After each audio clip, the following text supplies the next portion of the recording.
Hello everyone, आप सभी का स्वागत है आपके अपने यूट्यूब चैनल विशाल गौतम 783 पर। आज है 13 जनवरी 2025 और आज की इस वीडियो में मैं आपके लिए लेकर आया हूँ 13 जनवरी 2025 के डेली करंट अफेयर्स के कुछ इंपॉर्टेंट क्वेश्चंस। अगर आप किसी भी एग्जाम की तैयारी कर रहे हैं तो ये वीडियो आपके लिए काफ़ी ज़्यादा इम्पोर्टेंट रहने वाली है। अगर आप इस चैनल पर पहली बार आए हैं तो चैनल को सब्सक्राइब कर लीजिए और साथ ही बेल आइकन को भी ऑल पर प्रेस कर लीजिए। तो कल की वीडियो में हमने जाना था 82वें वार्षिक गोल्डन ग्लोब पुरस्कार 2025 में सर्वश्रेष्ठ मोशन पिक्चर ड्रामा पुरस्कार किसने जीता है। तो ये जीता है द ब्रूटलिस्ट ने। किस राज्य या केंद्र शासित प्रदेश में 18वें प्रवासी भारतीय दिवस सम्मेलन का आयोजन किया गया है। तो उड़ीसा राज्य के भुवनेश्वर में। जनवरी 2025 में किस देश का मेट्रो नेटवर्क दुनिया का तीसरा सबसे बड़ा मेट्रो नेटवर्क बना है। अपना देश भारत। भारतीय क्रिकेट नियंत्रण बोर्ड यानी बीसीसीआई के सचिव के रूप में किसे नियुक्त किया गया है। देवजीत सैकिया को। अमेरिका अमेरिकी प्रेसिडेंशियल मेडल ऑफ फ्रीडम पाने वाले पहले फुटबॉल खिलाड़ी कौन बने हैं। Lionel Messi. किस देश के प्रधानमंत्री जस्टिन ट्रूडो ने अपने पद से इस्तीफे का ऐलान किया है। कनाडा। जनवरी 2025 में एशिया के सबसे बड़े द्विवार्षिक एयर शो और विमानन प्रदर्शनी एरो इंडिया 2025 के 15वें संस्करण का आयोजन कहाँ पर किया जाएगा। बेंगलुरु में। किस राज्य केंद्र शासित प्रदेश में जल्लीकट्टू उत्सव 2025 का आयोजन किया गया है। तमिलनाडु में। किस संगठन ने स्वदेशी रूप से पैरासीटामोल दवा का उत्पादन करने की तकनीक विकसित की है। CSIR ने। भारतीय सेना के वरुण तोमर ने 67वीं राष्ट्रीय निशानेबाजी चैंपियनशिप 2024 के पुरुषों की 10 मीटर एयर पिस्टल स्पर्धा में कौन सा पदक जीता है। स्वर्ण पदक। उत्तराखंड में आयोजित होने वाले 38वें राष्ट्रीय खेलों के मशाल का नया नाम क्या रखा गया है। तेजस्विनी। भारत के पहले जनरेशन बीटा बच्चे का जन्म किस राज्य में हुआ है। आइजोल में।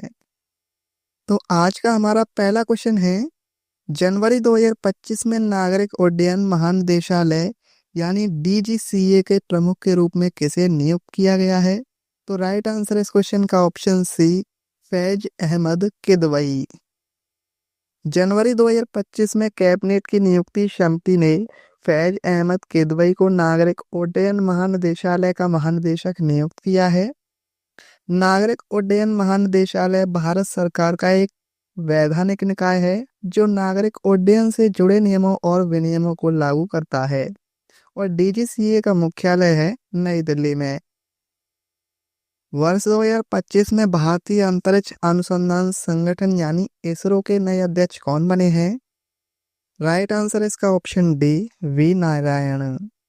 जनवरी 2025 में केंद्र सरकार ने जानकारी दी है कि भारतीय अंतरिक्ष अनुसंधान संगठन के नए अध्यक्ष डॉक्टर वी नारायण बने हैं।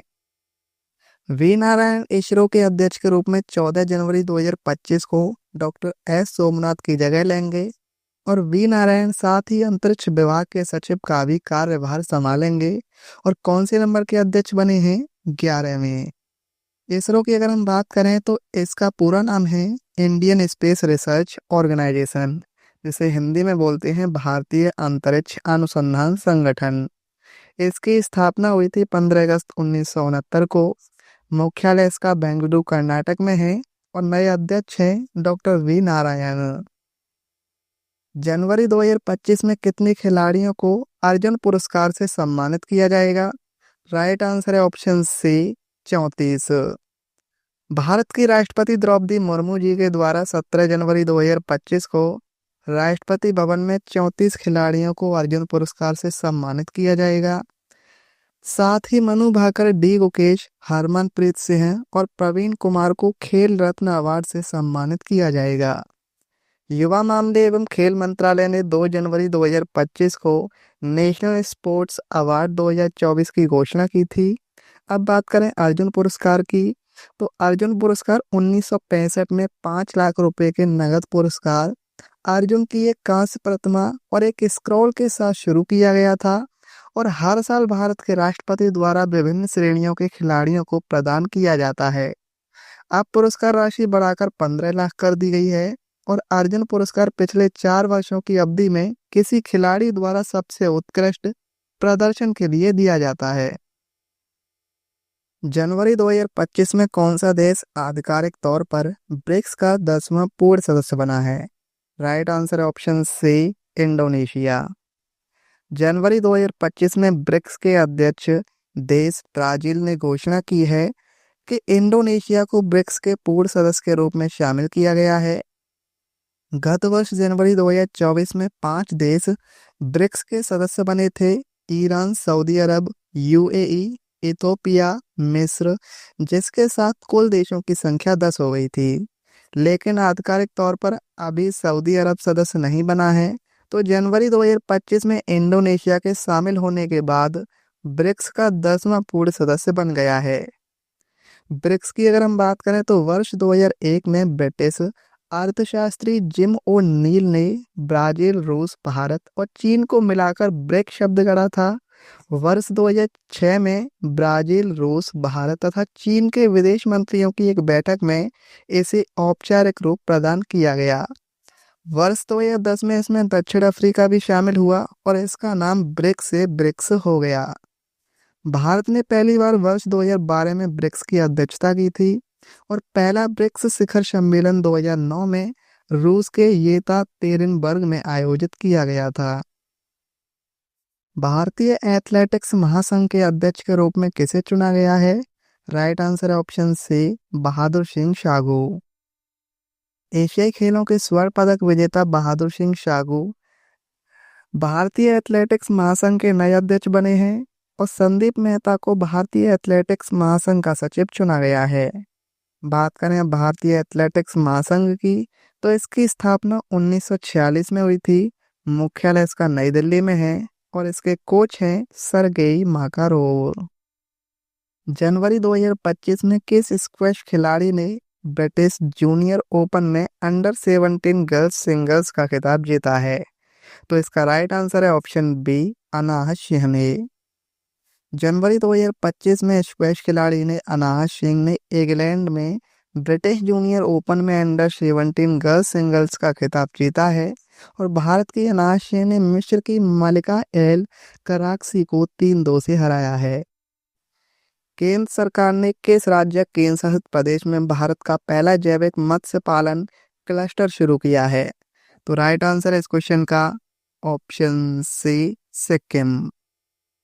केंद्रीय पशुपालन और मत्स्य पालन मंत्री राजीव रंजन सिंह ने सिक्किम के सोरेंग जिले में देश के पहले जैविक मत्स्य पालन क्लस्टर का शुभारंभ किया है।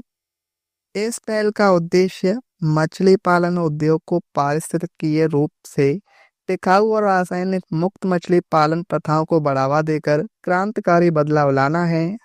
और मत्स्य पालन क्लस्टर शब्द का तात्पर्य पारंपरिक मत्स्य पालन क्षेत्र और इसके द्वारा प्रत्यक्ष या अप्रत्यक्ष रूप से समर्थन की जाने वाली सभी विनिर्माण क्रिया से है।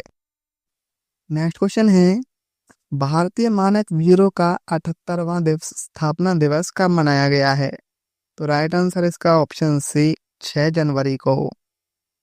भारतीय मानक ब्यूरो अपना स्थापना दिवस प्रत्येक वर्ष 6 जनवरी को मनाता है। साल 2025 में भारतीय मानक ब्यूरो का 78वां स्थापना दिवस नई दिल्ली में मनाया गया है। और भारतीय मानक ब्यूरो की अगर हम बात करें तो इसकी स्थापना 6 जनवरी 1947 को हुई थी। मुख्यालय इसका नई दिल्ली में और महानिदेशक हैं प्रमोद कुमार तिवारी। किस राज्य सरकार ने अनुसूचित जनजाति के छात्रों के बीच शिक्षा को बढ़ावा देने के लिए शहीद माधो सिंह हाथ खर्चा योजना शुरू की है? राइट आंसर है इसका ऑप्शन डी, उड़ीसा। उड़ीसा सरकार ने अनुसूचित जाति यानी एसटी के छात्रों के बीच शिक्षा को बढ़ावा देने के लिए शहीद माधो सिंह हाथ खर्चा योजना की शुरू की है।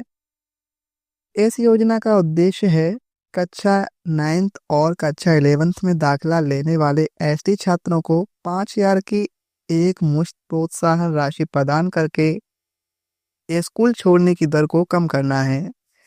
इसे 2024-25 शैक्षणिक वर्ष के लिए लागू किया गया है और इसका लक्ष्य ऐसे छात्र हैं जिनकी वार्षिक पारिवारिक आय 2,50,000 से कम है। उड़ीसा की राजधानी है भुवनेश्वर मुख्यमंत्री हैं मोहन चरण मांझी, राज्यपाल हैं हरि बाबू कम्मपति।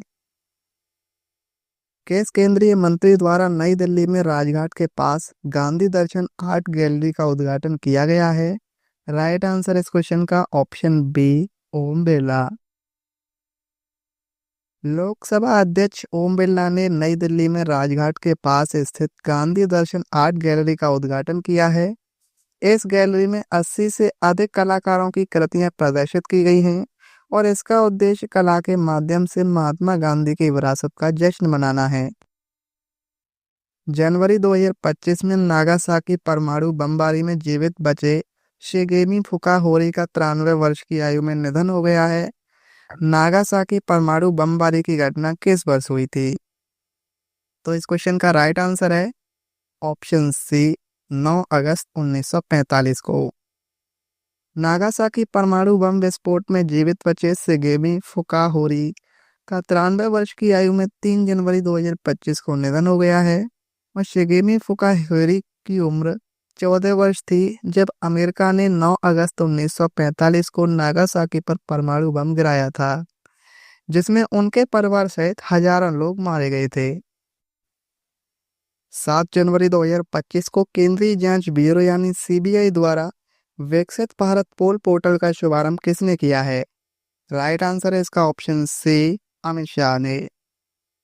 केंद्रीय गृह मंत्री श्री अमित शाह ने 7 जनवरी 2025 को भारत मंडपम यानी नई दिल्ली में केंद्रीय जांच ब्यूरो द्वारा विकसित भारत पोर्टल का शुभारंभ किया है। यह पोर्टल अंतर्राष्ट्रीय पुलिस सहायता को वास्तविक समय में सुविधा प्रदान करेगा और भारत के ट्रांसनेशनल अपराधों से निपटने के प्रयासों को मजबूत करेगा। साथ ही यह पोर्टल भारत और इंटरपोल के बीच कानून प्रवर्तन एजेंसियों के बीच संचार को बेहतर बनाएगा। स्टैटिक जीके की अगर हम बात करें तो प्रधानमंत्री जीवन ज्योति बीमा योजना कितने आयु वर्ग के भारतीय नागरिकों के लिए है? 18 से 50 वर्ष के लोगों के लिए। पंडित जसराज भीमसेन जोशी और जाकिर हुसैन संगीत की किस विधा से जुड़े हैं? हिंदुस्तानी शास्त्रीय संगीत से। भारतीय पंचांग के अनुसार वसंत ऋतु किस माह में आती है? चैत्र वैशाख में। कौन सा देश 1700 ईसा पूर्व में हथियारों के निर्माण के लिए लोहे का उपयोग करने वाले पहले देशों में एक था? रोमानिया। कर्नाटक संगीत की उत्पत्ति किस राजवंश से संबंधित है? विजयनगर से। रामकृष्ण गोपाल भंडारकर और गोविंद रनाडे ने किस संगठन के माध्यम से महाराष्ट्र में धार्मिक सुधार का कार्य किया था?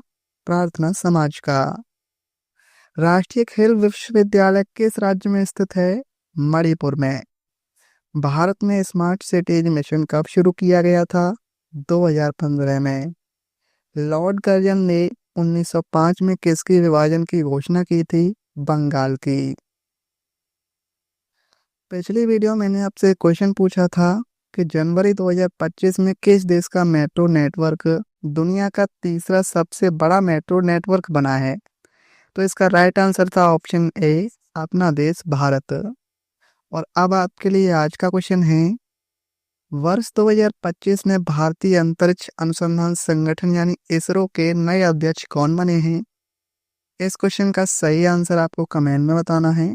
अगर आपको ये वीडियो आज की हेल्पफुल लगी हो तो आप इस वीडियो को अपने दोस्तों के पास जरूर शेयर करना। तो चलिए चलते हैं, मिलते हैं कल की और एक नई क्लास में। जय हिंद, जय भारत, वंदे मातरम।